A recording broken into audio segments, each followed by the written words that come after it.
because I used to never talk about my feelings, but now I always do.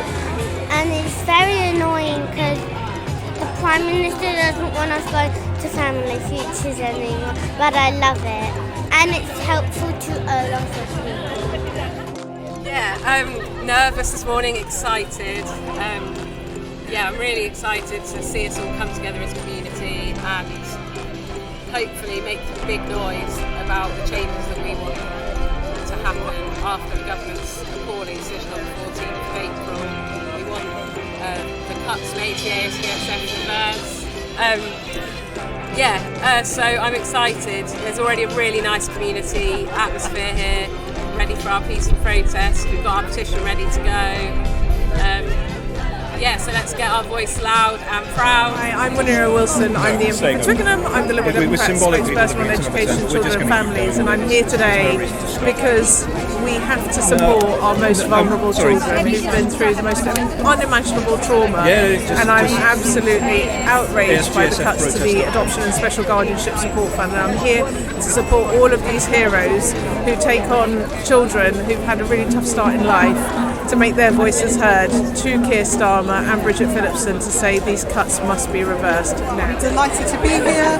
It's amazing to see all the people, the placards, and all the t-shirts that people have done, the stickers everyone's wearing, and how the community of everybody's come together to say this is not right, we really need to do something about it, this is not good enough, this isn't fair to children, this is not fair to any of the community of adoptive or SGO families, and the government needs to change. I'm here to protest against the cuts to the Adoption and Special Guardianship Support Fund, because that has meant the difference between survival and thriving to us as a family. It just can't be cut for these children. They have suffered things that no one should ever suffer, and we need it, and they need it, in order to thrive as families. So I'm really glad to be here. It's a fantastic atmosphere. There's lots and lots of people who are here to say the same thing, and I'm really pleased to be able to come and say to the government, you can't do this to us. Hi, it's really good to be here. I'm a parent of 3 children who we adopted, and we are indebted to the support that we've had from Family Futures over years. They're the one organisation who has stood beside us, and that's only been possible through the money that's come to the Adoption Support Fund.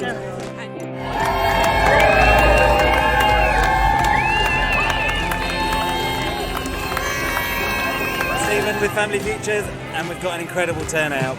We are not alone. Fund now or pay later. Care not cuts! Care not cuts! Care not cuts! Care not cuts! Care not cuts!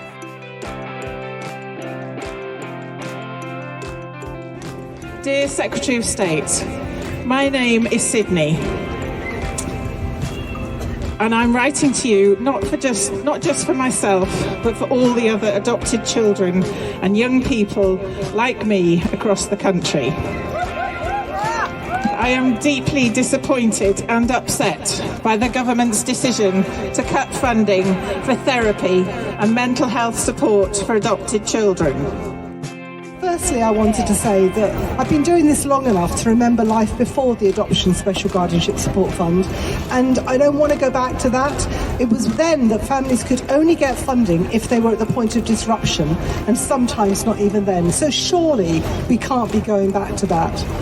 The next thing I wanted to say is that we are placing in adoptive and kinship families some of the most traumatised children in the country.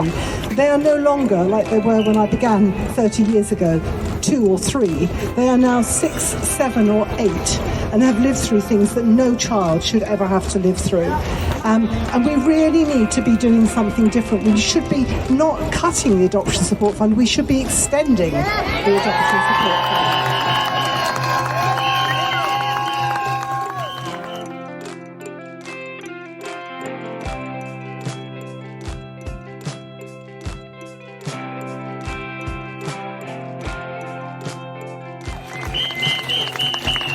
Our voice is louder when we use it together.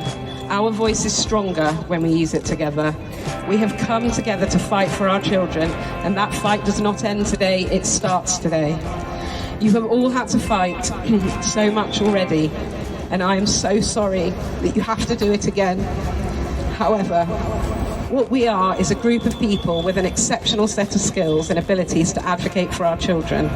Collectively, that makes us a force to be reckoned with. So let's build and keep the pressure on the government to do what is right, what is needed, and what will ultimately save lives in more ways than one.